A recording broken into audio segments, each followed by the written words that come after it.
Masih bersama saya Ufaulia, kembali kami sampaikan 3 berita utama Kaltim hari ini. Adu banteng 2 minibus dan sebuah sepeda motor terjadi di Jalan Utama Samarinda Bontang. 1 pengendara terluka serius.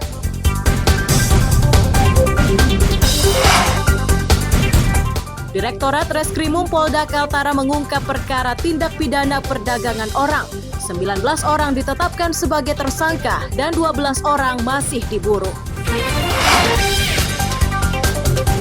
Dampak pemindahan ibu kota negara, berbagai komunitas, mulai dari musisi jalanan, wirausaha muda di Kaltim akan mendapat sumber dana besar.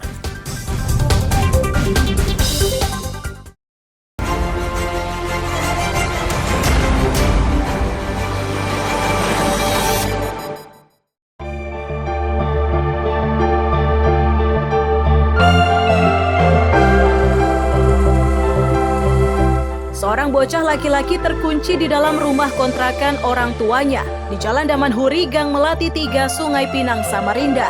Sementara kedua orang tuanya pergi meninggalkannya. Warga geger saat mendapati tangan anak tersebut banyak luka.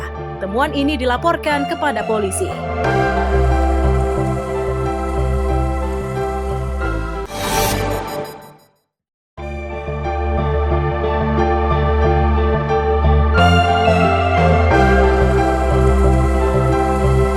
Pria berusia 56 tahun ini ditangkap polisi karena terlibat peredaran obat keras.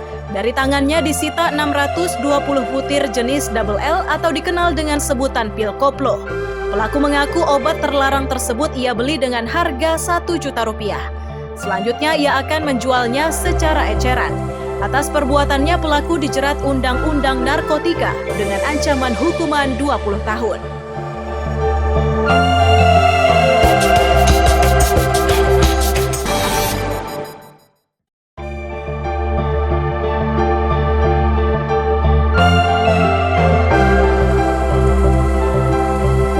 Rumah di Kampung Linggang, Jelemuk, Kecamatan Tering, Kutai Barat terbakar.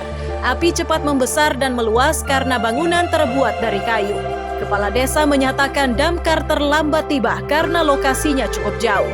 Tidak ada korban jiwa dan penyebab kebakaran diduga dari korsleting listrik.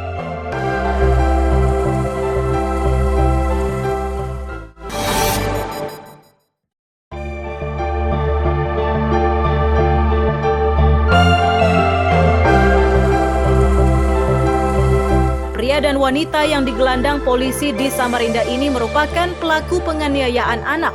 Keduanya ditetapkan menjadi tersangka dan terjerat pasal berlapis. Salah satunya adalah Undang-Undang Perlindungan Anak dengan ancaman hukuman 5 tahun penjara, sementara korban masih dalam penanganan tim medis.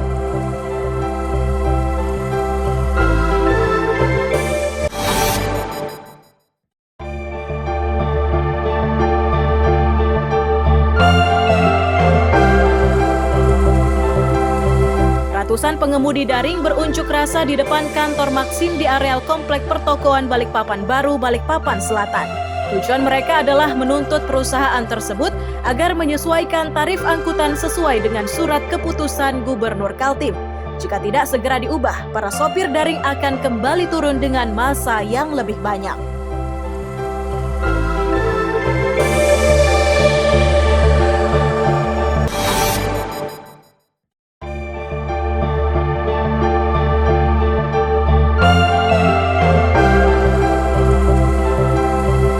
Kebakaran ini berlangsung di Jalan Batu Cermin, Gang Anugrah, Sempaja Barat, Samarinda Utara.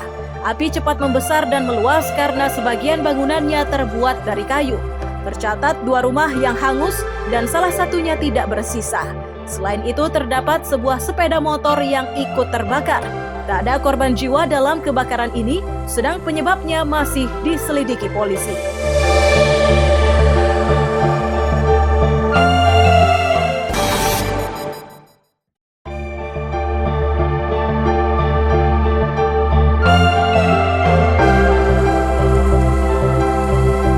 Second Flick Quick Response Respons atau SFQR Lanal Nunukan bersama tim Satgas Ops Kogapam Tridharma 01 Kopaska Koarmada 2 menggagalkan upaya penyelundupan narkotika jenis sabu-sabu seberat 1.018 gram dan 500 butir pil ekstasi di perairan Sebatik, Indonesia, Malaysia.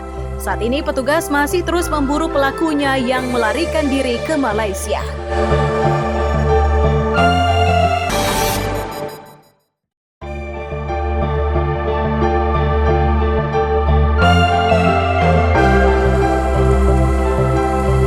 Kericuhan mewarnai demonstrasi Hari Buruh di depan gedung DPRD Balikpapan.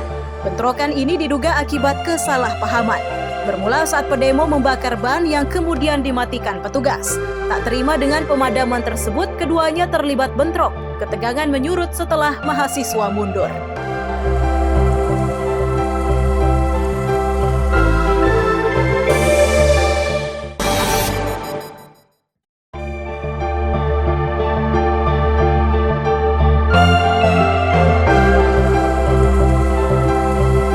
Petugas medis dari Comment Center 112 ini bekerja cepat untuk memberi pertolongan kepada seorang pengendara motor.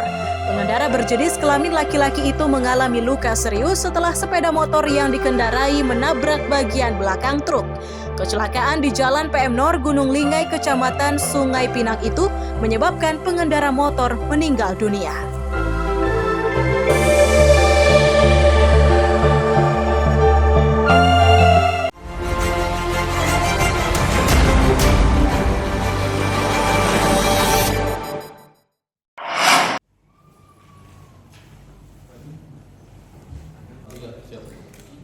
Direktorat Reskrimum Polda Kaltara mengungkap perkara tindak pidana perdagangan orang atau TPPO di Kabupaten Nunukan.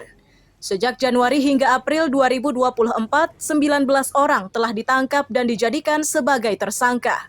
Sementara 12 lainnya masuk dalam daftar pencarian orang.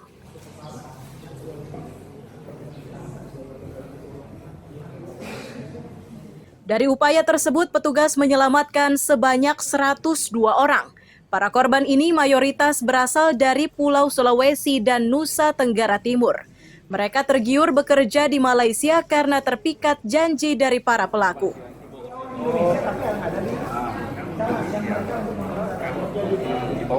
Direktur Ditreskrimum Polda Kaltara Kombes Pol Taufik Herdiansyah Zainardi menyatakan, perdagangan manusia di wilayah Nunukan ini dilakukan secara sistematis, mulai dari pemodal, pihak yang memfasilitasi hingga kelompok pencari kerja.